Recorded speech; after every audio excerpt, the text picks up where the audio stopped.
Hello, je suis Léna, passionnée de bien-être, mieux vivre et spiritualité. J'ai créé ce podcast pour faire connaître au plus grand nombre des méthodes alternatives pour aller mieux, que ce soit physiquement ou mentalement. Quel que soit votre problème, quelles que soient vos croyances, restons ouverts, restons curieux et testons. Bonjour à tous, aujourd'hui on va parler des Anglais qui débarquent, de l'alerte rouge avec Gaëlle Baldassari, coach et formatrice au service du leadership des femmes, auteure du livre Kiffe ton cycle et des programmes en ligne du même nom. On commence par parler de sa vie personnelle et du fait qu'elle ait souffert d'un burn-out alors qu'elle était directrice d'une agence bancaire. Elle nous explique comment elle a réussi à remonter la pente et d'où lui est venue l'idée de créer son programme sur le cycle féminin. Good idea! On parle donc du cycle menstruel en détail et ça fait du bien parce qu'on en a bien besoin. Elle nous explique d'ailleurs en profondeur les 4 phases et utilise des métaphores assez sympas pour qu'on puisse tout retenir. En plus, elle nous donne plein de conseils vraiment utiles pour qu'on puisse mieux se connaître et adapter notre vie en fonction de ce cycle. Et ça, c'est le bonheur assuré parce qu'on n'est plus une victime de nos alertes rouges. On apprend plein de choses dans cet épisode, comme par exemple les femmes qui n'ont pas tout un cycle de 28 jours. Elle nous parle aussi du syndrome du cycle modèle que beaucoup de personnes ont, vous allez sûrement vous reconnaître d'ailleurs. Et puis on parle bien entendu de son programme. Voilà, bonne écoute et faites-le écouter à vos mâles, ça pourrait être très intéressant pour eux aussi. On va parler du cycle féminin qui est souvent problématique et peu connu par les femmes aujourd'hui avec toi, Gaëlle Baldassari, coucou. Coucou, ravie d'être là, merci Léna. Merci à toi. Alors on dit avoir ses règles, ces Anglais qui débarquent, ses ragnagnas, sa semaine de ketchup, le melon qui se fend, on parle de ses lunes de ses ours, bref, plein de termes très imaginatifs pour désigner cette période du mois. Alors toi tu es coach et formatrice au service du leadership et des femmes, autrice du livre Kiffe ton cycle et des programmes en ligne du même nom. Tu proposes également plein de conférences avec d'autres spécialistes sur le désir de grossesse, par exemple, ou le syndrome prémenstruel. Est-ce que tu peux nous raconter comment toute cette aventure a commencé ? Les prémices. Ah, les prémices, elle a commencé tôt cette aventure. En fait, elle a commencé quand j'étais ado Ouais. et que je regardais les adultes qui avaient l'air d'être tout le temps au top et que moi j'avais des hauts et des bas, des moments où je me sentais nulle, pas d'énergie, puis des moments où je me sentais génialissime et j'avais l'impression d'être la seule tarée à vivre ça. Et c'était assez douloureux à tel point qu'à un moment je me suis dit: «Mais j'arriverai jamais à vivre dans ce monde quoi», tu vois? Puis je me suis dit: «Bon allez, c'est pas grave, faut le faire». Alors j'ai réussi comme jeune adulte, j'ai mis, mon poker face comme j'aime bien le dire, tu vois? J'ai mis mon masque et puis j'ai avancé comme ça dans la vie en pensant que si quelqu'un découvrait mon secret, je me ferais virer ou interner ou je ne sais quoi. Et puis un jour j'ai fait un burn-out j'ai fait ce burn-out à une époque où je faisais de la procréation médicalement assistée pour essayer d'avoir ma fille et où les hormones n'ont pas trop aidé dans ce processus, on va dire. Et les médecins, niaient complètement le fait que les hormones aient pu avoir un impact, sur ce que je vivais.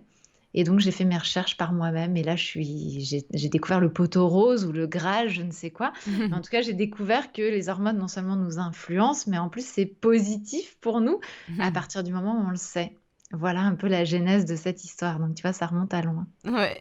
Et alors, pour en revenir sur ton histoire du burn-out, comment ça s'est passé ? C'est quoi ? C'est un jour ton corps il pouvait plus sortir de chez toi ? Tout était trop fatigant, trop c'est trop ?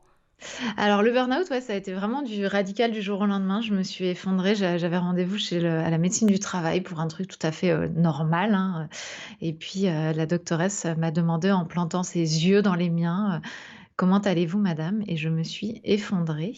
Ouais. Puis je lui ai dit: «Non mais c'est pas grave, je suis juste un peu fatiguée». Et puis elle m'a mis en incapacité temporaire de travail, ce qui est quand même un truc un peu important. Et voilà, et en fait le lendemain, donc l'après-midi, j'ai eu rendez-vous avec mon médecin de ville parce que on c'est le processus, c'est la procédure, qui m'a dit la même chose, qui m'a dit, que j'étais en épuisement professionnel et que ça allait être long. Ouais. Et puis, je suis rentrée chez moi en disant: «Mais qu'est-ce que j'ai fait? Je suis un peu fatiguée». J'ai pleuré un coup, mais il y a vraiment pas de raison, tout va bien, demain ça ira bien. On va oublier l'arrêt de maladie, on va retourner au boulot. Et j'étais directrice d'agence bancaire quand même, donc j'avais pas très envie de m'arrêter. Et puis le lendemain, par contre, j'ai pas pu me lever effectivement. Mmh. Ouais. Le corps a dit: «Stop» et ça a duré 5 mois. D'accord. Et est-ce que tu penses que cette histoire de devenir enceinte, c'était aussi quelque chose qui appuyait la pression en plus du travail ?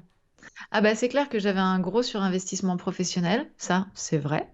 que le fait de vouloir avoir un enfant amenait un stress supplémentaire, et puis que les hormones que je m'injectais rajoutaient une bonne grosse couche dessus, puisque j'étais en permanence en train de lutter contre ce que je vivais, parce que je le comprenais pas, quoi.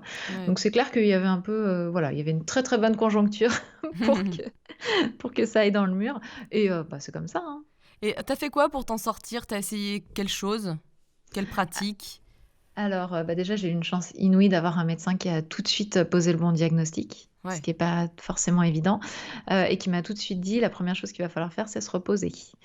Hem Et j'ai pas lutté, en fait, j'ai vraiment accueilli ses paroles avec beaucoup de compréhension et de bienveillance, et donc j'ai déjà commencé par dormir, et le premier mois, ça a été à peu près tout ce que j'ai été capable de faire, et par accueillir, même si c'était difficile, avec bienveillance, tout ce que je ne pouvais plus faire. J'étais plus Mmh. en capacité de sortir, j'avais très, très peur de sortir, enfin, voilà, et j'ai accueilli tout ça, et puis ensuite, dès que j'ai pu recommencer, je dirais, petit à petit à sortir, j'ai créé une dream team, comme j'aime l'appeler, de praticiens autour de moi. Donc ça a commencé par, une personne qui faisait de l'acupuncture parce qu'elle était pas très loin de chez moi, et puis au fur et à mesure que j'ai pu avancer, une psychologue, une praticienne en shiatsu, une chiropraticienne aussi. Enfin, tu vois, j'ai créé toute une une équipe autour de moi, pour m'aider à m'en sortir. Ouais. Voilà, et puis moi-même, je me suis formée aussi à l'approche neurocognitive et comportementale pour être en capacité de m'auto-accompagner. Ouais, donc un chemin qui a mené à pas mal de nouvelles opportunités, hein, d'ailleurs on va le voir, mais quand est-ce que tu as repris, toutes les piqûres pour devenir enceinte? Ah bah, de ce côté-là, on n'a pas vraiment arrêté en réalité, Ouais. les choses. Enfin, il y a eu si, il y a dû avoir bah, si, le premier mois, j'ai dû arrêter, mais en fait, c'était cohérent, on faisait pas ça tous les mois. Mmh. Donc le processus a continué un petit peu normalement à ce moment-là. D'accord. Il n'y a pas eu vraiment d'arrêt, puisque moi j'ai refusé de prendre les médicaments qui étaient contre-indiqués, dans la poursuite du processus. Ouais. Donc voilà. On Ouais. était en période d'arrêt au moment, de petite pause, au moment où ça s'est arrivé, puis du coup, enfin c'était le cycle, pour lequel il était normal de s'arrêter, donc voilà, c'était. Ouais. Et est-ce que c'est à ce moment-là que tu as commencé à vraiment te renseigner sur les hormones? Complètement, c'est à la fin du burn-out, en fait, justement, quand j'ai remonté petit à petit donc sur, on va dire, le quatrième mois, quand je commençais à retrouver de l'énergie, où là, j'ai commencé à faire des recherches sur les hormones, et où j'ai découvert que déjà, il y avait pas grand-chose, quoi. C'était un peu fou, et puis j'ai trouvé dans la littérature, de recherche, anglo-saxonne quand même, des Mmh. pistes qui commençaient à devenir intéressantes, quoi. Ouais. Ouais, ouais, et tu as appris quoi, par exemple, sur les hormones? Alors, ce que j'ai appris sur les hormones, c'est que, bah, déjà, elles nous influencent au niveau psychologique. Ça a été pour moi le 1er, la première découverte majeure, parce que, bah, j'avais fait de la biologie étant jeune. J'ai même fait une fac de bio, tu vois? Mmh. Donc moi, les graphiques des oestrogènes, la progestérone et tout, je les connaissais par cœur, très, très bien et tout. Mais alors, on ne m'avait jamais dit que ça avait un impact sur ma psychologie. Donc Ouais. ça a été vraiment la première chose que j'ai découverte en me disant: «Mais pourquoi on me l'a jamais dit? Pourquoi on m'a caché ça?» Donc ça a été la première découverte. Puis la deuxième découverte, ça a été, de me rendre compte qu'il y avait, un combat entre les chercheurs, parce qu'il y avait des idéologies par rapport à ça. Donc ça, c'est pareil, moi je pensais qu'une fois qu'on faisait de la recherche, on avait la réponse et puis voilà. Et non, j'ai découvert grâce à ce sujet-là, et grâce au fait que j'ai interviewé des chercheurs, que bah non, il y a vraiment des idéologies qui soutiennent des façons de faire les recherches, et du coup qui amènent sur des protocoles très, très proches à des résultats, très différents. Ouais. Quand tu avais tes règles, comment ça se passait? C'était quoi tes symptômes? Bah, moi, j'étais surtout fatiguée. Déjà parce que j'avais des cycles très longs, donc j'avais rarement mes règles, et donc quand j'avais mes règles, j'étais vraiment, fatiguée. Et puis les plus gros symptômes, mais en vrai, je les observais pas beaucoup, donc c'est surtout ce que j'ai reconstitué a posteriori, une fois que j'ai compris que c'était lié à ça. C'était très, très clairement, l'énervement dans les 2 jours qui précédaient les règles, et puis, ma capacité à ranger, à nettoyer, à astiquer tout ce qui me passait sous la main, 3-4 jours avant mes règles. C'est un petit peu ça, ouais.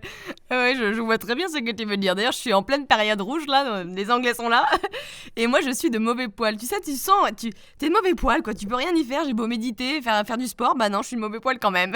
Ah bah, c'est ça, moi je dis, tu sais, on ouvre les yeux, on sait qu'on a envie d'étriper quelqu'un, quoi. Mais c'est ça, ouais. Puis évidemment, bah, le pauvre, il y a mon chéri qui est pas loin. Mais ouais, non, c'est impressionnant. Alors du coup, parmi donc ces découvertes, il y a, en plus des hormones, qu'est-ce que tu as testé sur toi et qu'est-ce qui a marché? Heu Peut-être pour te calmer, pour trouver des manières de te sentir mieux ou tout simplement pour mieux connaître ton corps? Alors déjà, effectivement, l'approche neurocognitive et comportementale, c'est-à-dire comprendre que notre façon, la façon dont on voit le monde crée aussi la façon dont on a nos émotions qu'on gère, etc. Et donc me rendre complètement responsable Mm. de ce que je vis m'a beaucoup, beaucoup apporté et étrangement m'a déculpabilisé en fait. Parce que je me suis rendu compte que j'avais non seulement une capacité d'action, mais aussi des zones où en fait, bah non, je peux pas agir, et puis c'est comme ça, puis c'est ma vie, mais j'en suis aussi responsable, quoi. Donc, Ouais. en tout cas, moi, ça m'a apporté beaucoup, cette capacité de me dire, oui, il y a des moments où je peux faire des choses, puis il y a des moments où pour plein de raisons, je les ferai pas, et c'est pas grave, c'est Mm. aussi ça la vie, quoi. Donc voilà, ça m'a énormément apporté. Euh, Bah, la respiration, découvrir que cette chose qu'on fait en permanence sans s'en rendre compte, bah, si on met un peu de conscience dessus, on peut vraiment changer notre état d'énergie, d'esprit grâce à ça, que ce soit nous apaiser ou au contraire nous remonter en énergie quand on en a besoin. Ouais, j'ai découvert un peu toutes ces choses-là. J'ai découvert aussi que la musique, par exemple, pouvait avoir une influence énorme sur nous. Donc moi, je m'en sers énormément au quotidien, que ce soit pour m'aider à glisser vraiment dans mes profondeurs, à pleurer si besoin, etc. Ou que ce soit au contraire pour être dans quelque chose de festif et l'allégresse. Et je m'aide beaucoup de ça. Donc voilà, j'ai découvert un petit peu que on avait plein, plein de moyens d'agir sur nous-mêmes et avec nous-mêmes. Ouais. Mais c'est fou comment nos émotions, elles influencent notre cycle. Ou plutôt notre cycle influence Ouais. nos émotions d'ailleurs. J'allais dire que c'était plutôt le Ouais, contraire, ouais, ouais. effectivement.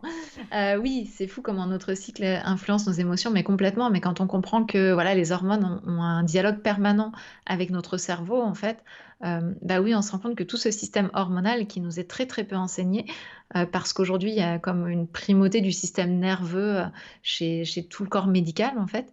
Mm. Alors que le système hormonal a un impact énorme, énorme, énorme sur nous.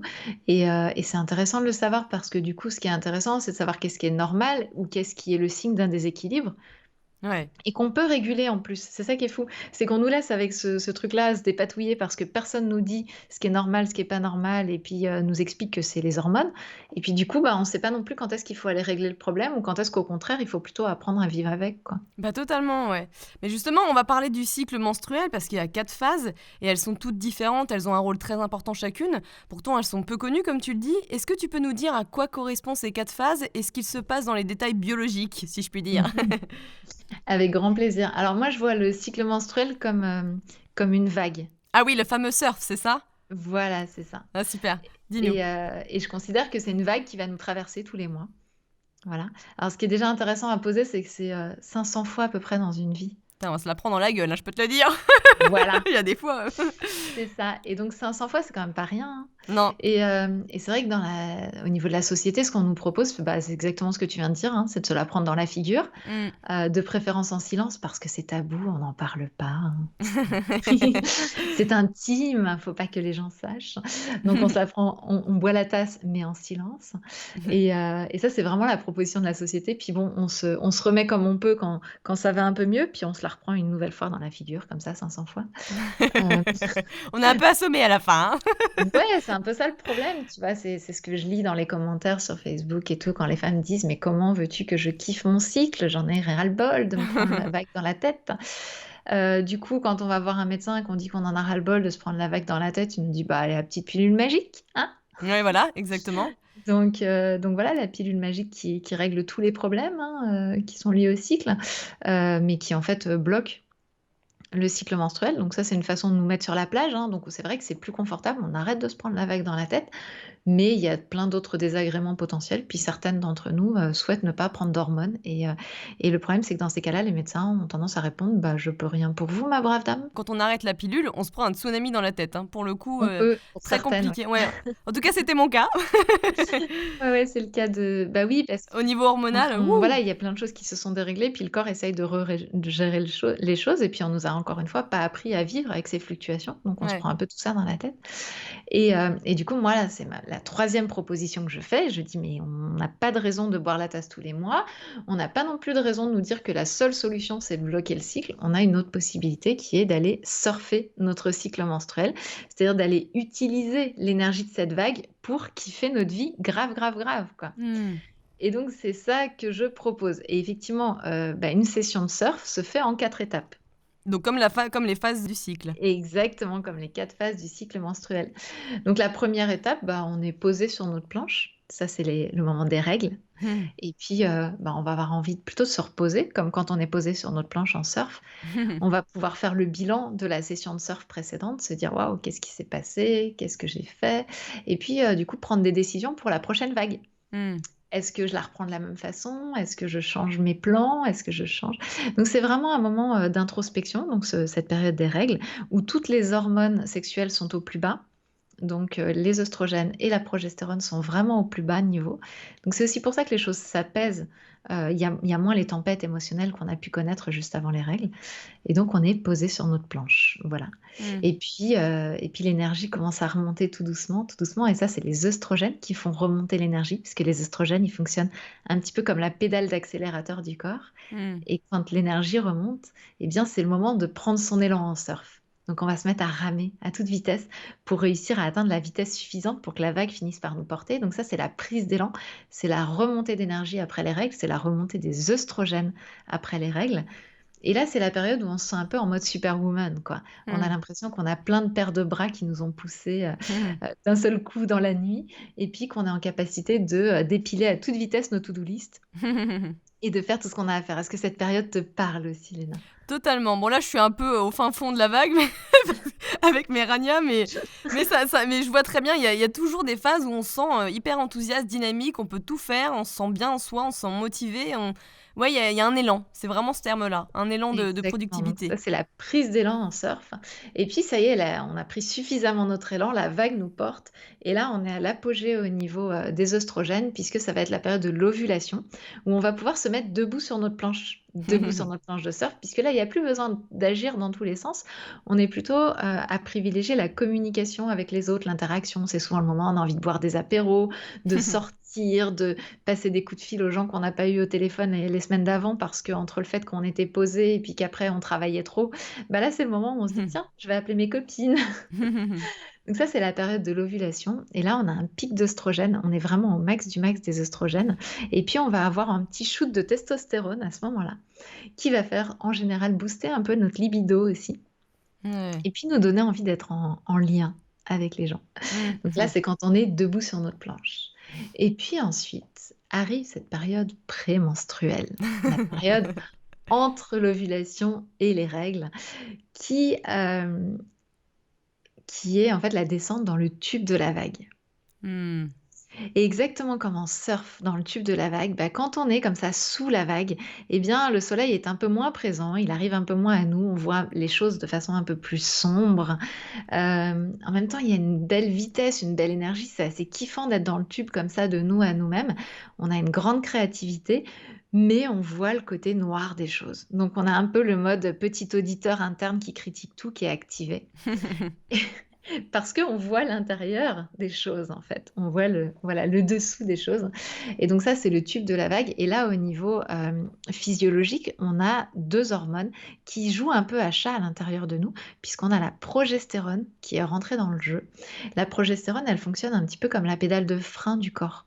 C'est Mmh. celle qui prépare à la gestation, qui prépare à la grossesse.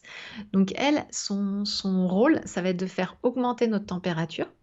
Ouais. C'est un peu notre peignoir en pilou-pilou, tu vois? Elle aimerait bien qu'on reste tranquille à la maison, sur notre canapé, en train de manger une glace, tu vois? Ouais. Et le truc, c'est qu'il y a aussi les oestrogènes qui remontent à ce moment-là. Et donc tu imagines, c'est un petit peu comme si on était dans une voiture avec, un pédalier automatique, tu sais? Il y a pas de vitesse et puis tu appuies sur le frein et l'accélérateur en même temps.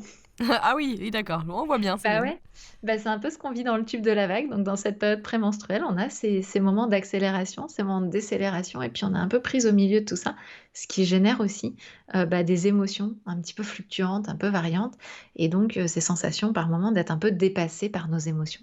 Ouais. Et ça, c'est le tube de la vague et puis donc après, bah, comme c'est un cycle, ça revient et on se pose de nouveau sur notre planche au moment des règles, quand toutes les hormones sont descendues et donc ça s'apaise un petit peu au niveau émotionnel. Mais à certains moments, pour certaines d'entre nous, il va y avoir, comme un lâcher un peu émotionnel aussi, parce qu'on a essayé de bloquer des choses. Mmh. Ça peut être une période où on peut avoir envie de pleurer, par exemple. Voilà et on se repose sur notre planche avant de repartir après en prise d'élan. Donc voilà un peu le processus du cycle. Ouais, Et c'est voilà pourquoi je trouve que l'image du surf est assez parlante. Je sais pas ce que tu en penses? ouais, j'aime bien effectivement, on imagine bien la chose, c'est très parlant. Et d'ailleurs, tous les cycles, ils se ressemblent pas, on est d'accord, hein, ils varient en fonction des femmes. C'est-à-dire que le coût des 28 jours, c'est pas une vérité absolue. Ah bah non, clairement. Heu, 28 jours, c'est à peu près 13% des cycles. Ah oui, d'accord. Effectivement. Moi, par exemple, là, ça a duré enfin, j'ai mis, 5 semaines à avoir, mes règles, Bah oui. tu vois? Puis tu vois, avec le confinement, avec tout ce qu'on peut vivre en ce moment, moi pareil, j'ai eu mon dernier cycle qui a été très long. Vraiment, ce qui est intéressant, c'est que effectivement, d'une femme à l'autre, ça varie, mais aussi d'un cycle à l'autre. Et ce qui est intéressant, c'est que même une femme qui aurait, par exemple, un cycle de 28 jours, peut, à l'intérieur, avoir des durées de ces phases qui varient et l'intensité des phases qui varient aussi. Donc ce qui est super important, Mmh. c'est d'avoir conscience que tout ça, c'est du vivant. Et notre corps est en permanence en train de s'adapter pour trouver la meilleure solution pour nous. Donc quand il fait durer le cycle, par exemple, c'est que c'est peut-être pas le moment de tomber enceinte, Ouais. tu vois? Et en fait, le corps, il est tout le temps en train de jouer dans notre camp et nous, on pense qu'il fait pas bien les choses parce qu'on a en tête ces 28 jours, on a en tête qu'il devrait faire ceci, qu'il devrait faire cela, alors que lui, il est au contraire en train de tout le temps trouver des solutions pour nous. Ouais, c'est une sorte de publicité mensongère, hein, surtout s'il y a que 13 des femmes qui ont 28 jours de cycle. Je comprends pas pourquoi on continue à utiliser ces trucs-là qui est même pas une normalité, tu vois ce que je veux dire? Ouais, c'est ce qu'on appelle une moyenne bien pratique. Donc dans tout ouais, Parce c'est que ça. Ouais. parce qu'en fait, comme ça permet, de donner une pilule sur 4 semaines, ce qui est ultra pratique Ouais. en termes de nombre de jours et cetera, parce que du coup, les femmes qui sont sous pilule, elles savent que, le lundi, par exemple, elles auront leurs règles systématiquement. Voilà, enfin, c'est pas des règles, mais c'est des saignements, systématiquement, donc du coup, c'est ultra pratique. Donc tout le corps médical a dit: «Ah bah, c'est ultra pratique quand même comme durée, alors on va la prendre». Il faut pas s'inquiéter si, chaque personne a des règles, de manière différente. Des fois, c'est un mois, des fois un mois et demi, on ne s'inquiète pas. Voilà, alors une durée normale de cycle, c'est entre 21 jours et 35 jours. Voilà, déjà, c'est un peu plus rassurant. Donc déjà, il y a ça à savoir et puis ensuite quand ça va au-delà, quand ça arrive de temps en temps, franchement, il y a aucune inquiétude à avoir, hein. Quand certains cycles, là, encore une fois, pendant le confinement ou, je sais pas, quand il y a des examens, par exemple, les jeunes filles qui passent le bac, enfin, voilà, quand on a des examens importants, des moments où, émotionnellement, on a été un peu chahuté, quand il y a une rupture, des choses comme ça, c'est complètement normal que le cycle, il soit un peu brinque-ballé aussi. Donc là, il y a vraiment aucune inquiétude. Maintenant, si ça dure, hem moins de 21 jours ou plus de 35 jours très régulièrement et depuis un moment, alors oui, c'est intéressant d'aller consulter, pour, voir un petit peu à quel endroit du cycle il y a une problématique. Parce que toi, d'ailleurs, tu avais pas tes règles, justement, pendant des mois? Ah bah si, moi j'avais 3 fois mes règles par an, à peu près, avant de rentrer en procréation médicalement assistée. Et comment ça se faisait? C'était une question hormonale? Alors pour ma part, en fait, j'ai découvert bien après, parce que ça n'a jamais été recherché par les médecins, que j'ai une intolérance alimentaire. Donc pour ma part, c'est une intolérance au gluten, mais alors là, c'est vraiment moi, hein. Il faut surtout pas, faire une éviction au gluten dès qu'on a un problème avec notre cycle, hein, qu'on soit bien d'accord, ce n'est pas une promotion pour l'éviction du gluten. Mais par contre, à partir du moment où, pour ma part, j'ai fait l'éviction du gluten, ça a changé énormément et j'ai retrouvé des cycles normaux, un peu longs certes, mais malgré tout, beaucoup plus normaux, qu'ils ne l'étaient avant. Et en fait, ce qui est intéressant, c'est que ça va dépendre de chacune, mais souvent, ça va être des climats inflammatoires, donc qui peuvent être liés effectivement à quelque chose qu'on supporte mal, qui peuvent être liés au stress aussi, parce que le stress est le premier perturbateur endocrinien et on le dit très, très peu. Et qui peuvent être liés aussi, bah, voilà, à des perturbateurs endocriniens qu'on pourrait ingérer, des produits, cosmétiques, par exemple, qu'on peut se mettre sur la peau, qui peuvent interférer. Enfin, il peut y avoir plein de raisons, mais c'est toujours très intéressant d'aller chercher la cause parce qu'un cycle qui revient trop peu souvent ou qui se bloque, c'est vraiment le signal qu'il y a un problème au niveau du corps.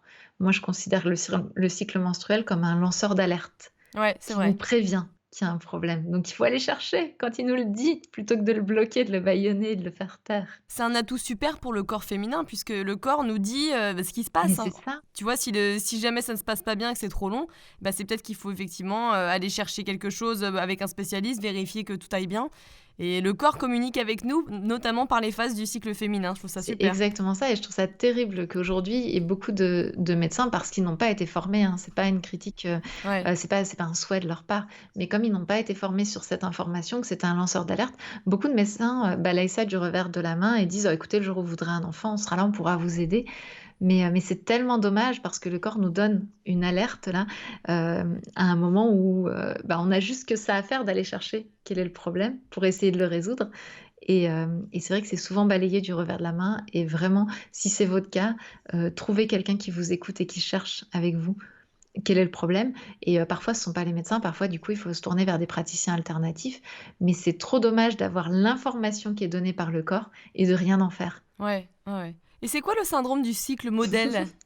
Le syndrome du cycle modèle, c'est justement, les femmes qui apprennent, ce que c'est que le cycle menstruel, comment il fonctionne et cetera et puis qui du coup pensent parce que le cerveau notre cerveau, il est souvent, notre mental a un bon contrôle sur notre vie et donc le mental, dès qu'il a appris comment devrait se passer un cycle menstruel, nous dit: «Ah, tu devrais être comme ça à ce moment-là, tu devrais être comme ça à ce moment-là et puis tu devrais avoir un cycle de 28 jours, peut-être même calé sur la lune et tout», enfin tu vois? Et puis, du coup, j'ai des femmes qui, découvrent leur cycle menstruel, donc qui travaillent avec moi et puis qui me disent après quelques semaines: «Ah ouais, mais Gaëlle, moi, en fait, j'avais mes règles et je me sentais en pleine forme, c'est quand même un problème et tout». Je suis pas Voilà, normale. mais c'est ça, en fait, tu vois? C'est la bonne élève du cycle menstruel, un petit peu le côté, «Je suis pas normale» et c'est tellement dommage parce qu'encore une fois, notre corps, c'est tout pour nous. Si on est en pleine forme, qu'on a la méga pêche quand on a nos règles, c'est juste qu'il a pas besoin de se reposer à ce moment-là et c'est complètement OK. Et si à l'inverse, on se sent très fatigué au moment de l'ovulation, il faut savoir quand même que de produire les oestrogènes pour, arriver à cette ovulation, ça peut fatiguer le corps, notamment s'il y a des carences ou, plein d'autres raisons. Et donc on peut avoir un moment de fatigue au moment de l'ovulation et pas se sentir, complètement rayonnante et cetera. Et ça c'est normal, mais ce qui est intéressant, c'est de recevoir le message. Plutôt que de penser que on devrait être autrement que ce qu'on est. On est toutes différentes et notre corps agit complètement différemment, en plus en fonction des périodes que l'on vit, donc effectivement, il y a pas de règle C'est absolue. ça, tout à fait. Et c'est ça qu'on sait pas trop, c'est nous écouter parce que, il y a pas que nos hormones qui varient en fonction du cycle, il y a donc notre état physique, il y a nos attitudes, notre ressenti et nos émotions donc. Et c'est vrai qu'on est trop dur avec nous-mêmes, on cherche même pas à comprendre pourquoi ce jour-là on a la flemme de tout et pourquoi on veut à chaque fois lutter contre ces états. Il faudrait vraiment apprendre à s'écouter pour respecter ce que le corps te dit en Bah fait. oui, mais alors pour ça, il faudrait qu'on arrête de nous apprendre à nous détester, quand on est, Ouais. en colère parce que la fameuse petite phrase: «Qu'est-ce qu'elle a? Elle a ses règles», c'est quand même un bon moyen de bloquer toute la colère des femmes, hein. Je sais pas si tu te souviens de Ségolène Royal qui avait répondu, «Il y a des colères saines, monsieur», lors d'un débat. Mais c'est vrai et on nous a pas appris ça et clairement la colère des femmes est très, très dévalorisée dans notre société. Donc dès qu'une femme sent à l'intérieur d'elle des émotions assez importantes, on va avoir tendance à vouloir vraiment la mettre dans la cocotte minute et bloquer tout, quoi. Donc on nous a appris que c'était pas OK et pareil quand on est fatigué, enfin moi je me souviens de cette phrase de ma maman que j'aime plus que tout au monde, mais malgré tout quand elle rentrait du travail, si moi j'étais allongée sur le canapé tranquille à me poser, elle me disait: «Tu crois pas que tu as autre chose à faire? Ouais, Tu crois pas ouais. qu'il y a autre chose à faire dans la maison?» Donc quelque part ce côté, voilà cette oisiveté, ce repos dont on peut avoir besoin est complètement dévalorisé. Je n'ai jamais vu ma maman s'asseoir sur le canapé sans raison, autrement que dans la période du film du soir, quoi. Mmh. Ouais, ouais, c'est vrai. Donc voilà, ça, c'est juste qu'il faut qu'on nous apprenne que ça sert. En fait, c'est ça qui est important et c'est ça qu'on nous a pas dit. C'est que le repos, il est au service de nos projets. Ouais, ouais, c'est beau ça, c'est bien dit. Tu vois? Ouais. Et le service de nos projets à 2 niveaux différents. Déjà parce qu'il nous permet de nous reposer. Donc pour moi, c'est l'arme absolue anti-burn-out parce que c'est Oui. tout processus, tout système a besoin de moments de repos et ça, je sais pas pourquoi la société s'est dit: «Oh bah non, il y a plus besoin». Non, mais t'as raison et tu vois, en ayant préparé cette interview il y a quelques semaines, vu que là j'ai mes règles, je crois que c'était il y a 2 jours, j'étais déprimée, j'avais envie de pleurer, j'avais la flemme de tout et surtout j'étais très fatiguée et je me suis dit: «Mais Léna, cherche pas pour les podcasts, on verra plus tard, repose-toi». Ce qui m'arrive très peu en ce moment parce que je passe mon temps à faire mes podcasts ou d'autres choses et du coup, je me suis dit: «Bon, c'est pas grave, j'ai écouté un live, justement de la musique, là, un concert, ça me faisait du bien et j'ai rien glandé et puis, voilà, c'était bien et tant mieux». Il faut aussi savoir, s'arrêter, c'est exactement ce que tu dis. Ah bah, c'est exactement ça, mais j'ai fait comme toi hier, alors que moi je suis en train de préparer le sommet, qu'on est complètement sous l'eau et cetera. Mais j'ai dit: «Écoute Gaëlle, lâche, c'est bon, Ouais. tranquille» et j'avais une ITV hier soir, en direct, à la télé et du coup j'ai jusqu'à cette ITV, je me suis reposée, quoi et c'est complètement OK parce que, encore une fois, ça sert à se reposer déjà, mais ça sert aussi à préparer ce qui se passe après. Parce que, on va pouvoir dans cette période-là préparer les plans d'action qu'on va mettre en œuvre quand on est ensuite en prise d'élan. C'est-à-dire? Et en fait, quand on est en prise d'élan, on a beaucoup d'énergie de faire plein de choses. Mais je ne sais pas si ça t'est déjà arrivé, moi, c'est très clair que ça m'arrivait avant. Je partais dans tous les sens. Ouais. Alors j'avais plein d'idées, je poursuivais plein de pistes dans la journée. «Ah oui, et si je faisais ça? Et puis tiens, et puis machin et tout». Et puis à la fin de la journée, je me disais: «Mais j'ai rien avancé». Et puis en fait, j'avais des trucs à faire, mais je les ai pas faits. Et du coup, je m'en voulais d'avoir perdu l'énergie, quoi. Ça y est, j'ai de l'énergie, puis pourtant, je l'ai dissipée un peu partout. Mais ça, c'est parce que si on fait pas de plan d'action quand on est posé sur notre planche, quand on est au repos, tranquille, si on prend pas les grandes décisions pour notre vie et qu'on fait pas de plan d'action, après, en fait, on va avoir tendance à dissiper cette énergie dans tous les Ouais. sens.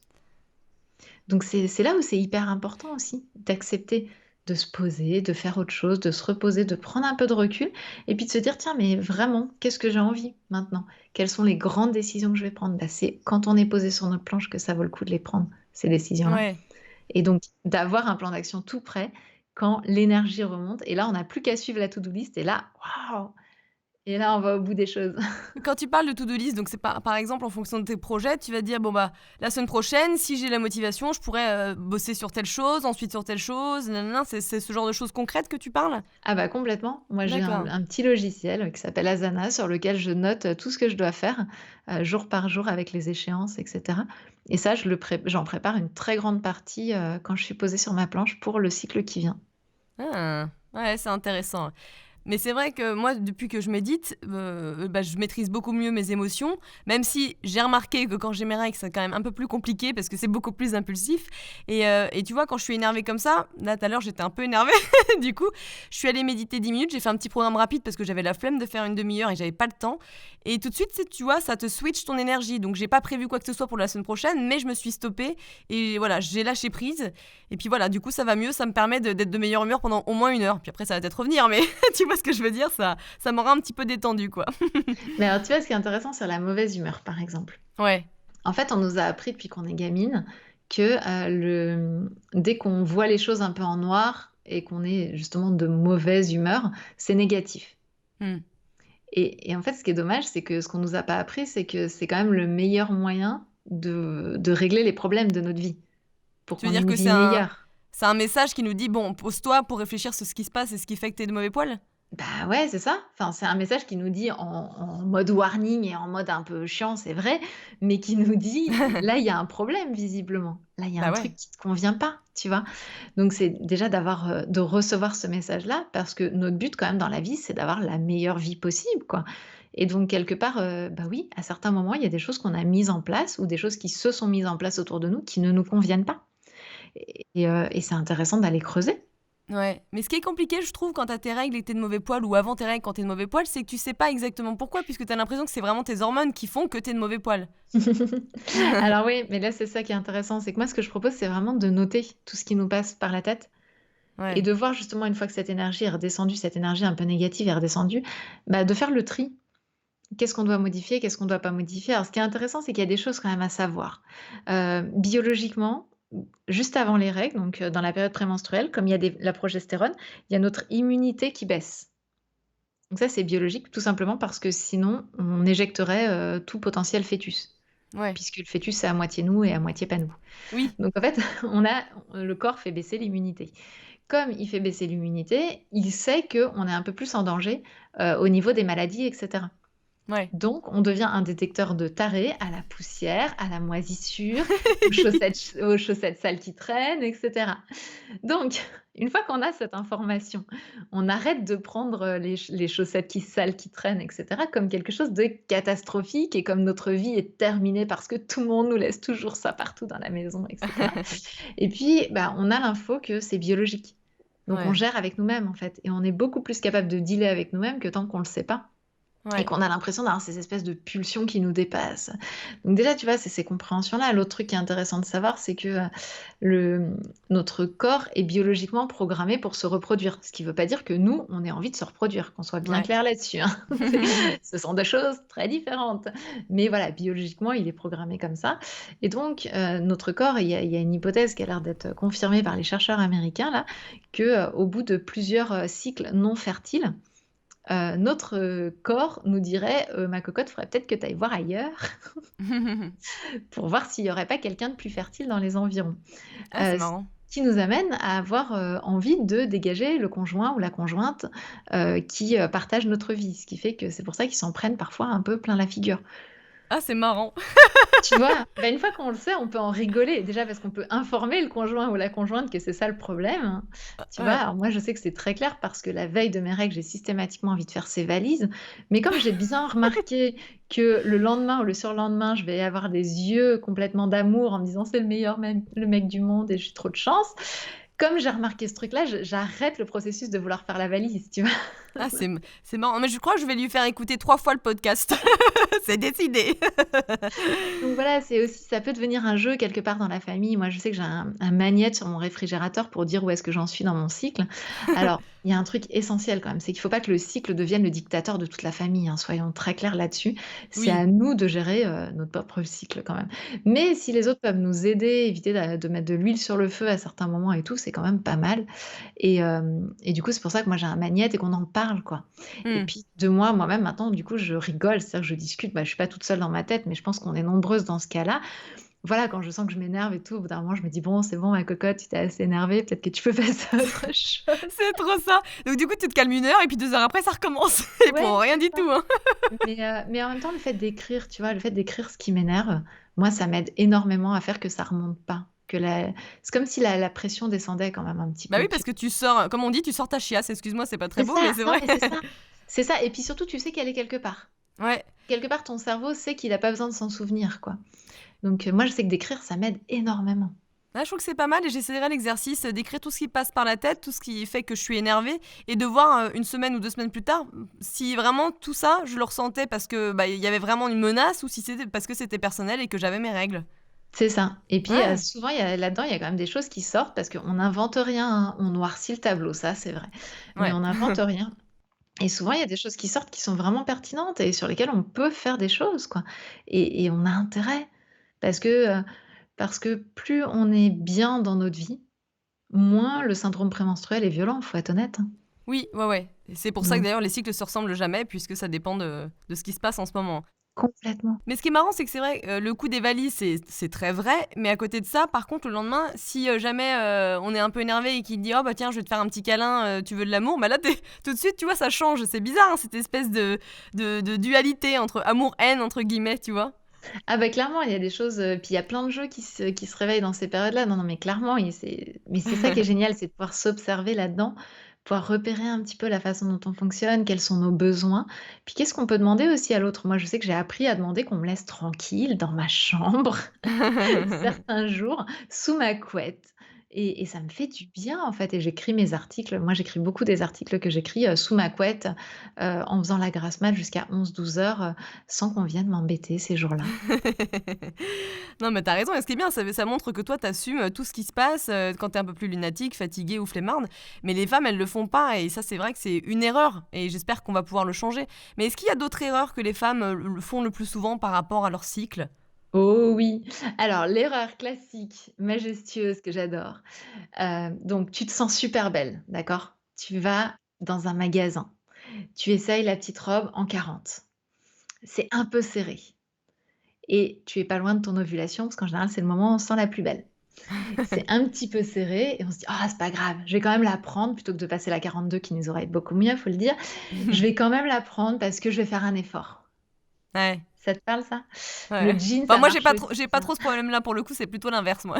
Ouais, bah, alors il peut y avoir aussi le jean, tout ça, enfin voilà. En tout cas, c'est un grand classique et puis en fait, bah, on va arriver, la semaine suivante, dans la période prémenstruelle et pour un certain nombre d'entre nous, dont moi, on va se mettre à gonfler avec la rétention d'eau.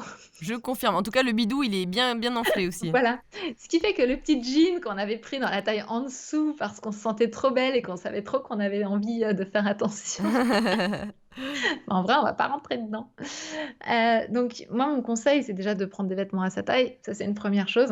Accepté, ça c ouais, c'est De se rendre accepté. compte que oui, pour certaines d'entre nous, on peut prendre jusqu'à 2,5 kg chaque mois et donc d'avoir des vêtements qui sont adaptés à ça.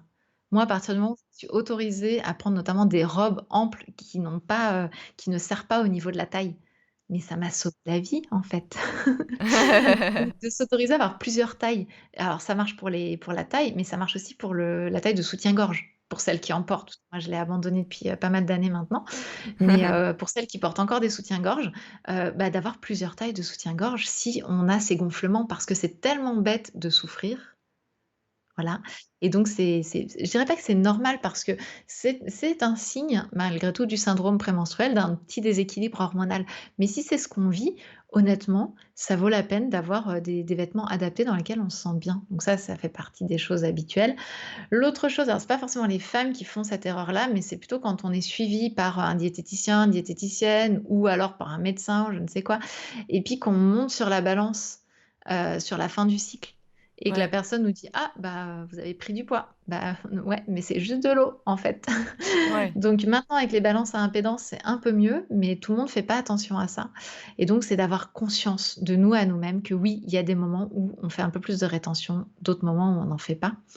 Donc ça, tu vois, ça fait partie de soi à soi-même, voilà. Il va y avoir aussi les problématiques avec les crèmes, de jour, ou de nuit d'ailleurs, pour le visage parce qu'en fait, notre peau est énormément impactée par le cycle menstruel et certaines n'ont pas pris conscience de ça et du coup, J'ai des boutons là en ce moment. bah, voilà, c'est ça. Et donc certaines ont envie de jeter leur crème ou alors de tenter de nouvelles crèmes systématiquement, quasiment tous les mois, sans avoir réalisé que c'était juste ce qu'elles vivent tous les mois normalement avec leur cycle menstruel. Donc voilà, c'est de faire un petit peu attention à toutes ces variations qu'on peut avoir qui sont récurrentes, hem, pour essayer de faire en sorte de bien les vivre. Puis surtout, on le sait, bah, c'est comme ça va être 2-3 jours. Moi aussi, j'ai des petits boutons sur le menton, 2-3 jours au tout début de mes règles et puis bon, bah, voilà, je le sais maintenant, donc j'arrête de me torturer avec ça. Mmh. Ouais, tu raison. Et est-ce que je peux te demander pourquoi tu mets plus le soutien-gorge? Ah bah oui, moi j'ai fait une overdose de soutien-gorge parce que la sage-femme à la naissance de ma fille m'a dit: «Il faut porter le soutien-gorge pendant l'allaitement, jour et nuit». D'accord, Et ouais. en fait, j'ai allaité ma fille en tout, 3 ans et 3 mois, Ah oui! mais D'où le oui, je peux comprendre. mais en fait, j'ai pas tenu tout ce temps-là, hein. Au bout de 6 mois, j'ai vraiment fait une overdose et puis j'ai testé et je me suis rendu compte que c'était génial et que ça marchait très, très bien sans soutien-gorge et donc aux 6 mois de ma fille, j'ai abandonné le soutien-gorge et je ne l'ai plus jamais remis. J'ai testé il y a pas très longtemps pour aller chez l'ostéo parce que je me suis dit: «Oh quand même et tout, à chaque fois tu vas sans soutif». Donc je l'ai mis parce que je l'avais sous la main. Je suis rentrée à la maison, je me suis dit: «Plus jamais». Ah, c'est dingue, ouais, on se bah, ça en plus, ça nous bloque un peu la lymphe, hein, mine de rien, Bah c'est pas oui. anodin. Moi, je cours, bon, j'ai une petite poitrine, mais je sais que j'ai des copines qui ont une grosse poitrine, puis ça marche très bien aussi. Mais c'est vraiment un réapprentissage, en fait, c'est, réapprendre à se regarder dans un miroir avec cette poitrine qui est effectivement plus basse que Mmh. quand elle est avec les push-ups, hein, donc c'est réapprendre tout ça, mais du coup, moi, je vais courir, sans soutien-gorge, enfin, je fais tout sans soutien-gorge, en fait et ça j'ai l'impression d'être libérée, quoi. Ouais, bah, tu raison, ouais. C'est clair. Faut s'écouter encore une fois, hein. Et Complètement. j'étais en train de penser à ça, au niveau des signes et des symptômes, j'aimerais bien savoir, les signes connus, les symptômes connus auxquels on peut s'attendre en fonction de nos cycles et comment on peut apprendre à les reconnaître? Alors, le syndrome prémenstruel, par exemple, c'est 150 symptômes. Ah d'accord, bon, bah, on en a pour 3 heures. Donc en fait, non, on peut pas enfin, il y a des signes principaux, mais c'est tellement personnel qu'il faut juste les noter et voir si ça revient tous les mois, ce genre de choses? C'est exactement ma proposition. Moi, je propose de faire de traquer, en fait, des choses qui nous semblent être cycliques, pendant à peu près 3 cycles. Parce que c'est un bon moyen de voir si effectivement ça revient toujours à la même période. Du coup, c'est un bon moyen aussi de voir parce qu'il y a certaines choses qui nous semblent cycliques, puis on se rend compte qu'en fait non, ça n'a rien à voir avec le cycle. Donc ça va être de traquer. Alors moi, ce que je propose de traquer, c'est, les les choses récurrentes, mais qui sont assez espacées comme, les femmes qui ont des mycoses, par exemple, Ouais, ou alors les boutons de fièvre, donc l'herpès, des petites choses comme ça un peu récurrentes, celles qui ont aussi des problèmes au niveau des articulations, à quel moment ça se présente, qu'est-ce qui se passe? Il y a des périodes du cycle en fait où le corps est plus inflammé globalement. Donc il y a des choses ouais, qui vont se réveiller, des périodes du cycle où justement, je le disais, l'immunité baisse, donc toutes les problématiques auto-immunes, par exemple, vont au contraire être apaisées et c'est super intéressant de suivre un petit peu ce qui se passe en nous.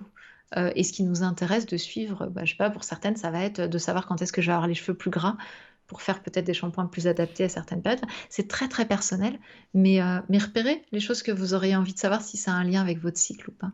mais par contre, tu sais, vu que maintenant le cycle, on dit qu'il peut varier entre, plusieurs, semaines, comment on peut reconnaître qu'on passe d'une phase à l'autre? Alors il y a les règles, bien sûr, ça c'est évident, mais tu vois, pour le reste du temps, alors je pense qu'il y a des nanas qui savent quand elles ovulent. Moi, je sais que il me semble que j'ovule, c'est quand, j'ai un gros point, comme un point de côté dans mon ovaire Mmh. droit, mais tu vois, c'est quand même subtil, on sait pas forcément quand on passe d'une étape à une autre. Bah, moi, par exemple, je milite fortement pour que toutes les femmes sachent reconnaître la façon dont, enfin, reconnaître la période d'ovulation. Pour moi, c'est la base. C'est-à-dire que le cycle menstruel, la partie visible, c'est les règles, mais c'est pas l'élément le plus important du cycle menstruel. Parce que l'élément le plus important, c'est l'ovulation. S'il n'y a pas d'ovulation, le cycle ne fonctionne pas bien. Et il y a beaucoup de cycles qui sont anovulatoires, y compris des femmes qui ont des cycles de 28 jours, qui sont persuadées que tout va bien et qui découvrent quand elles commencent à s'observer qu'en fait, elles ovulent pas. Ouais. Donc c'est la base de la base, ça serait que toutes les femmes sachent comment reconnaître. Et il y a un moyen ultra simple de suivre ça, c'est la glaire cervicale. Ah oui, Donc les fameuses pertes qui se retrouvent dans notre culotte et qu'on a tendance à pas aimer parce qu'on nous a appris que c'était c'était sale. soit sale, soit pas normal, soit enfin bref, n'importe quoi. Bah en fait, on va avoir une perte qui va devenir de plus en plus élastique en se rapprochant de l'ovulation. Donc épaisse, tu veux dire? Alors, élastique, c'est vraiment, tu la prends, parce qu'il faut la toucher, les filles. Faut qu'on y aille. À un moment, faut stopper le tabou. Mets On la est main à la d'accord qu'on se pâte. lave les mains. Mais oui, on se lave les mains en sortant des toilettes, mince. Enfin, et sincèrement, notre morve, quand on se mouche, on est Oui. d'accord que s'il y en a un tout petit peu qui va sur les doigts, on crie pas des cris, on pousse pas des cris d'orfraie, on va juste se laver les mains. Oh mon Dieu, que diable! Mais voilà, mais donc c'est la même chose avec ce Une qui crotte de sort nez. de notre vagin. Donc, pour être clair. Donc, et en fait, ce qui est intéressant, c'est qu'effectivement, ça va être, on va la prendre entre les doigts et on va écarter les doigts et on va se rendre compte qu'à certains moments, bah, c'est élastique. C'est-à-dire que ça ne se Hmm, casse pas entre d'accord. les doigts. Et donc ça, au fur et à mesure qu'on s'approche de la zone d'ovulation, c'est de plus en plus élastique. Et puis, une fois que l'ovulation est passée, alors ça va dépendre de chacune, mais il va y avoir soit une petite période de sécheresse, un peu plus, soit en fait, on va voir que vraiment les pertes vont changer tout au long du D'accord. cycle. Et donc d'apprendre comment ces pertes se présentent dans le cycle nous permet de savoir quand est-ce qu'on ovule, quand est-ce qu'on passe d'une phase à l'autre. Alors pour celles qui veulent vraiment pas toucher, je vais donner une astuce, parce que je sais. C'est ce que j'appelle moi l'effet patinoire. C'est quand on essaye de s'essuyer la vulve et puis que on a l'impression qu'on n'arrive pas à essuyer quoi, parce que Ouais. ça glisse. Ça te parle ça? Ouais, je vois. Mais c'est justement, généralement, c'est là où j'ai mal à l'ovaire droit. Voilà, et donc l'effet patinoire, c'est la période d'ovulation. J'adore. Wouhou! Voilà, c'est Non, mais c'est exactement ça. super. Mais on devrait tellement toutes le savoir. Moi, Mais c'est j'ai ça. cru que j'étais malade quand j'étais jeune. À chaque fois que j'avais les pertes qui étaient un petit peu en mode comment grumeleuse et légèrement jaune, et je croyais que j'étais malade. En fait, ça, c'est des pertes normales de la période prémenstruelle. Non, mais c'est super, tu vois, ça me rend triste parce que moi j'ai pris au moins 13 ans la pilule, donc je crois que je l'ai eu en seconde. Donc t'imagines bien le nombre de... Et c'est pour ça aussi que j'en ai chié quand j'ai arrêté la pilule et que j'ai eu des boutons mais partout, enfin c'était une grosse détox. Et ça me rend un peu triste parce que j'ai mis tellement d'années à connaître mon corps et je le connais pas du tout à 100% encore maintenant. C'est tout, c'est un chemin, hein. C'est aussi ce que j'essaie de faire par le podcast, mais tu vois, c'est triste qu'une jeune femme, elle ait soit honte de son corps, soit il faut pas montrer trop qu'on est serragna, etc. Enfin, je trouve ça naze en fait, c'est quand même la nature. Ah Tu c'est vois, clair. c'est fou. Le monde tourne à Après, l'envers. moi, ce que je dis, c'est quand même que, qu'on soit clair, un tabou, c'est un consensus de silence sociétal. D'accord? Donc, le tabou, le seul moyen de le faire exploser, mais c'est pas si compliqué que ça, c'est d'en parler. C'est-à-dire de briser le consensus pour briser le processus du tabou. Donc ça, c'est notre choix, hein. Il y a plein de personnes qui commencent à le faire. Moi, je le fais. Moi, dans toutes circonstances, après, c'est mon métier, donc c'est facile, mais dans toutes circonstances, je parle de règles, je parle d'ovulation, je parle de perte, je parle Mais de... tant mieux, tant mieux. Mais on peut tous et toutes le faire, vraiment. Ah, mais Et c'est on super. aurait tous à y gagner. Et je pense qu'en une génération, on peut exploser le tabou. Donc ça, c'est à nous de le faire. Et c'est à nous tous de dire, bah oui, à un moment, on est entre copines et on prend la parole sur ce sujet en disant, ah bah tiens, j'ai écouté un podcast, j'ai écouté le podcast de Léna et j'ai découvert que l'effet patinoire, ça pouvait me faire savoir que j'ovulais. Est-ce que vous le saviez, les filles, quoi? Bah voilà, Et ouais. hop, on explose le tabou. Vous saurez quoi dire dans vos dîners mondains. Mais tellement, en plus, sérieux, c'est trop drôle de voir la tête des gens. Moi, j'adore. Mais surtout, tu sais, le terme glaire cervicale, j'en ai parlé le jour à ma famille. Ils me disent, mais c'est sûr que c'est cervical. Tu sais, ils disent, mais cervical, c'est le cou. Tu sais, ils étaient pas Alors, sûrs. cervical, c'est parce que c'est le cervix qui est Ouais. le nom du col de l'utérus, en fait. Voilà, pour votre gouverne. Voilà. Mais ça, c'est génial, c'est pareil, on peut donner ce genre d'infos en mode, voilà, je me la pète un peu. Alors, est-ce que vous saviez que le col de l'utérus sécrète heu, un fluide? Mais totalement, totalement. Et c'est ça que j'aime bien, c'est que tu donnes plein de conseils et notamment qu'il faut prévoir des activités en fonction de son cycle pour être sûr que tout se passe bien. C'est con, mais c'est totalement vrai. C'est très utile. Je trouve ça top, quoi. Alors, ce qui est intéressant, c'est 2 choses. C'est qu'effectivement, pour toutes les activités qu'on choisit complètement, genre aller courir, sortir, s'amuser et cetera, tous nos loisirs, bah, clairement, ça vaut le coup de les adapter en fonction de ce qu'on aime, ce qu'on veut et tout. Et puis ce qui est intéressant quand même, c'est de savoir qu'on n'est jamais incompétente de rien à aucun moment. Et donc, par exemple, avoir ses règles, c'est pas une bonne raison pour se foirer le jour du bac, par exemple, Mmh. ni pour foirer la compétition qu'on prépare depuis 15 ans, parce qu'en réalité, on a une vraie grande capacité à fonctionner à contrephase et donc à pouvoir se mettre, alors ça va nous demander un peu plus d'énergie, mais on peut vraiment toujours se mettre dans l'énergie dont on a besoin au moment où on est. Mmh. Donc Totalement. ça, c'est super important de le dire parce que sinon, en fait, le cycle menstruel peut devenir une excuse pour se foirer. Alors que moi, je suis pas du tout d'accord. Je travaille pour l'empowerment des femmes et pour moi, il y a aucune excuse. Mmh. Pour Non, moi, le c'est juste cycle être menstruel, c'est conscient. un soutien. Voilà, c'est un Ouais. soutien qui peut nous aider vraiment dans le processus de notre vie parce que on en a parlé tout à l'heure avec ces 4 phases. Les 4 phases, elles nous font passer par un processus, de gestion de projet, en fait. Tu vois, tu te reposes, tu prends des décisions, ensuite tu te mets en action, ensuite tu communiques, tu vois ce qui va pas et de nouveau tu te reposes et tu prends des décisions. C'est un processus de gestion de projet. Ouais. Donc Ouais, on a ouais. ça naturellement à l'intérieur de nous. Maintenant, si à un moment on a besoin d'une autre de recruter, bah, voilà, moi il y a 2 jours j'avais mes règles, je donnais une formation. On est bien d'accord que je suis pas arrivée en m'affalant dans le canapé en disant: «Je suis désolée, j'ai mes règles, je vais pas pouvoir vous la faire», quoi. Je veux dire, Ouais. j'étais au rendez-vous. Par contre, l'après-midi, j'aurais pu rester. J'ai choisi de rentrer, Mmh. pour me reposer puisque moi j'avais fini quelque part le contrat que j'avais. Bon, bah, je trouvais ça plus simple pour moi de me reposer, mais il y avait pas voilà, on n'est jamais incompétente de rien à aucun moment, quoi. Non et puis surtout quand tu deviens consciente des choses, tu peux les gérer et ça, c'est top. Mais pour ça, il Complètement. faut s'informer, quoi. Et c'est vrai qu'il faut pas pour autant devenir psychorigide, et c'est un peu le risque quand on veut faire tout bien comme beaucoup de femmes, tout Bah, c'est ça le simplement. syndrome du cycle parfait, tu vois? C'est ce Ouais. que je combats parce que je pense que c'est en gagnant au contraire en fluidité, qu'on va réussir, quoi. Ouais, ouais, ouais, ouais. Est-ce que tu aurais d'autres conseils, pratiques pour mieux gérer au quotidien son cycle, auxquels tu pourrais penser là, maintenant, tout de suite? Bah, moi, ce que je dirais, c'est au niveau des douleurs. Déjà, c'est de comprendre que les douleurs, elles sont pas, normales. C'est pas normal d'avoir mal contrairement à ce qu'on nous a répété et cetera. Donc c'est déjà d'aller comprendre ce qui se passe et en fait, il y a un truc qui m'a beaucoup aidée, c'est de comprendre que l'utérus est un muscle et que les douleurs viennent, bien souvent soit de l'inflammation des ligaments qui sont autour, soit du muscle en lui-même et donc comme c'est un muscle, une chose, essentielle à laquelle on pense peu, c'est de s'hydrater. Donc quand on est déshydraté, ça augmente les douleurs. Donc ça déjà, s'hydrater et puis, mettre de la chaleur ou du froid en fonction de ce qu'on ressent et de ce qui nous attire, peut aussi, grandement aider et puis surtout, bah, si ces douleurs sont vraiment difficiles à vivre et ne passent pas avec, juste des petites astuces comme ça, il faut trouver un médecin qui vous suive et qui cherche, quoi. Ouais. Parce Et que puis c'est pas normal, comme tu dis, hein, il y a aussi les intolérances alimentaires ou ce qu'on mange qui joue un rôle très important par rapport à notre cycle et par rapport à ce qu'on ressent. clairement. Clairement, c'est pour ça que c'est intéressant d'aller voir, des praticiens alternatifs, par exemple, qui, visent une approche beaucoup plus intégrative et qui vont pas juste aller regarder ce qui se passe dans la zone de l'utérus, quoi et qui vont aller connecter un petit peu. Donc on va retrouver ça en naturopathie, en médecine traditionnelle chinoise, en ayurveda aussi, par exemple. Ouais. Et tu vois, moi, en acupuncture, j'y vais régulièrement, j'adore l'acupuncture. Et j'étais en retard de règles, donc d'une semaine. J'y suis allée samedi dernier. Et je lui ai dit, bah, j'ai toujours pas mes règles. Et donc, elle m'a piqué là où il fallait. Et puis, 2 jours après, poup, ça y est. Non, mais tu vois, c'est bien de s'accompagner de médecine alternative ou en tout cas plus ancienne. Je trouve que l'acupuncture, pour moi, ça fonctionne super bien. Ah À bah, tester. clairement, mais l'acupuncture fait partie, intégrante de la médecine traditionnelle chinoise, mais je suis complètement d'accord avec ça. Alors, toi, tu as créé un programme qui s'appelle Kiffe ton cycle, hein, où tu apprends aux femmes à être en paix avec elles-mêmes en comprenant et maîtrisant leur cycle. Donc, tu nous as parlé des 4 phases de l'approche surf, et c'est vrai que cette métaphore, moi, je la trouve super.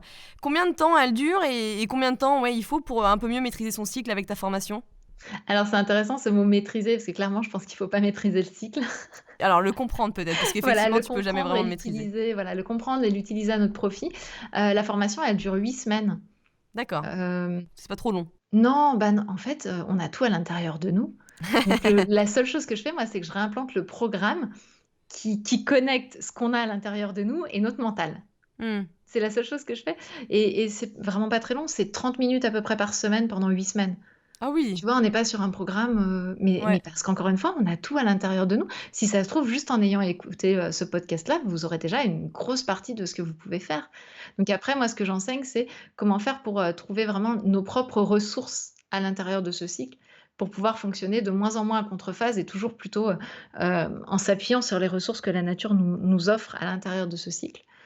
Mais voilà, c'est vraiment fait pour moi, on a tout et si ça avait pas été piraté quand on était jeune, on n'aurait pas besoin de faire le programme Kiffe ton cycle. Bah, c'est ça qui est fou, c'est qu'il faudrait des Gaël qui soient dans les cours de 6e, 5e, pour nous apprendre la base, tu vois? Bah oui, mais c'est pour ça aussi que j'ai créé le programme Kiffe tes premières règles Bah, pour les justement, jeunes oui, j'ai filles. vu. J'ai vu, je trouve ça super, hein, parce que enfin, j'aurais été une jeune fille. Alors, je sais pas si ça m'aurait intéressé concrètement, parce que quand t'es jeune, bon, des fois, tu penses pas à ça. Mais rétrospectivement parlant, je trouve ça génial, parce que tu peux maîtriser, et surtout quand au départ, t'as des premières règles, c'est pas du tout régulier, ça malte. Moi, je saignais énormément, ça a fui un jour au collège, et c'était une honte pour moi pendant des années. Enfin, tu vois, c'est le truc, et je trouve ça super, parce que bah, du coup, tu connais, donc, alors tu maîtrises pas mieux, parce qu'il faut pas le dire, mais en tout cas, tu sais un peu plus à quoi t'attendre. Oui, puis alors avec les jeunes filles, c'est vraiment du pratico-pratique. Autant ce que je vous ai présenté, le surf et tout, c'est sympa pour les femmes qui ont déjà un peu expérimenté, et cetera. Moi, je conseille, Kiffe ton cycle à partir de 17 ans, pour avoir un petit peu expérimenté et tout ça. Mais en fait, avec les jeunes filles, on est vraiment dans le pratique, concrètement, quelle protection? Qu'est-ce qui se passe? Est-ce que la couleur, par exemple, du sang, c'est normal? La glaire cervicale, justement, est-ce que c'est normal, pas normal? Qu'est-ce qui se passe? Qu'est-ce que tu vois, on est vraiment dans le côté de base, quoi. Comment il est fait mon bassin? Qu'est-ce qui se passe à l'intérieur? Je monte des maquettes et tout. On est vraiment sur la base de la base avec les jeunes filles et celles qui suivent, Kiffe tes premières règles, en fait, elles adorent Ouais. parce qu'en fait, elles ont l'impression de comprendre tout Bah, ce bien qui se sûr. passe à l'intérieur d'elles et puis comme c'est des petites vidéos de 5 minutes sur lesquelles on a fait des petites animations et tout, on est sur les formats qui plaisent aux jeunes, en fait. Mmh. Ouais, ouais, Donc d'ailleurs, on ouais. leur a demandé ce qu'elles voulaient et elles préféraient ça à un livre. Bah oui, bah c'est pas ça m'étonne pas du tout. Et dans le programme, Kiffe ton cycle, est-ce que c'est des webinaires? Est-ce que c'est en live? Comment ça se passe? Alors non, tout est déjà préenregistré. Ah Alors, super. je fais des réponses parfois, en direct, quand il y a des questions au fur et à mesure, sur, donc notre réseau social privé qui s'appelle le Spot. Mais sinon, en fait, non, non, tout est préenregistré et c'est sur le même modèle que pour les jeunes filles. Donc on est sur des courtes vidéos qui font à peu près 5 minutes chacune. Et ce qui permet justement de les faire vraiment alors on peut bien sûr les avoir sur son téléphone, hein, et c'est complètement portable et du coup, on peut les mettre à n'importe quel moment. Ça peut être dans les transports, ça peut être tout ça, surtout qu'il y a rien même si vos voisins regardent les vidéos, ils comprendront pas ce que vous êtes en train de faire. Il y a rien qui montre quoi que ce soit. Mais voilà, l'idée, c'est justement qu'on puisse les caler comme ça 30 minutes à base de petites vidéos de 5 minutes. Il y a un bilan, en fait, il y a 3 bilans où il faut se poser peut-être, 10-15 minutes pour répondre au questionnaire, pour vraiment faire le point de soi à soi-même, tu vois? Se poser, un peu prendre ce temps-là pour soi. Mais voilà, c'est tout ce que ça demande et on les fait vraiment quand on veut. Tous les mercredis, il y a un nouveau module qui s'ouvre une fois qu'on a commencé.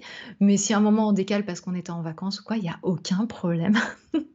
Ça s'adapte à toutes les femmes, c'est super. Mmh. Beau boulot, mademoiselle. Alors, Merci. on va finir par un jeu de questions-réponses. L'idée, c'est de répondre rapidement à une petite série de questions. S'il ne devait rester qu'un seul livre, lequel serait-il? Le mien? Kiffe ton cycle? Non, j'ai envie de dire quand même Le parfum de ce skin. Ouais. Une habitude à prendre.